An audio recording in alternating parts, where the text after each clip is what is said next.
Hi అండి, welcome to pace and cookings and blogs. ఈరోజు chicken pakodi ఎలా ప్రిపేర్ చేసుకోవాలో చూద్దాం.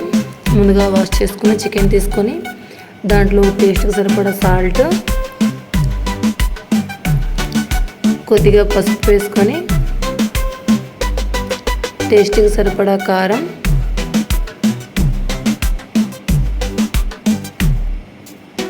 సరిపడా అల్లం వెల్లుల్లి పేస్ట్, ఒక పెద్ద నిమ్మరసం,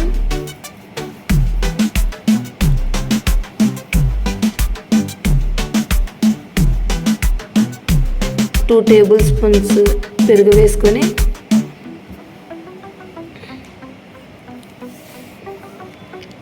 అలాగే కొద్దిగా బియ్యం పిండి, శనగపిండి వేసుకొని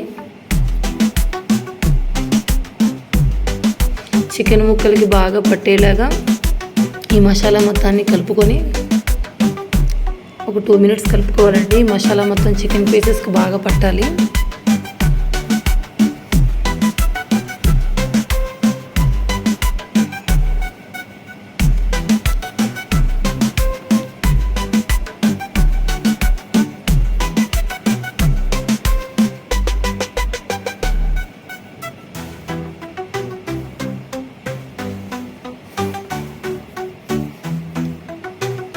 బాగా కలుపుకున్న తర్వాత ఒక 2 minutes పక్కన పెట్టుకోవాలండి. తర్వాత దీనిలోకి పచ్చిమిర్చి, కరివేపాకు, జీడిపప్పు, పచ్చిమిర్చి, కరివేపాకును కలుపుకొని స్టవ్ మీద కడాయి పెట్టుకొని ఫ్రైకి సరిపడా ఆయిల్ వేసుకొని మనం ముందుగా కలిపి ఉంచుకున్న చికెన్ పీసెస్ని ఫ్రై చేసుకోవాలండి. మీడియం ఫ్లేమ్లో పెట్టుకొని ఫ్రై చేసుకోవాలి. చికెన్ పీసెస్ని ఫ్రై అయిపోయిన పీసెస్ని పక్కన పెట్టుకోవాలి. మరీ బాగా ఫ్రై చేయొద్దండి, చేదొస్తుంది.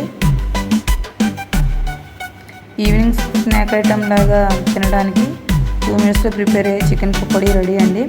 వన్స్ ట్రై చేయండి. Thanks for watching. Please subscribe my channel. Thank you.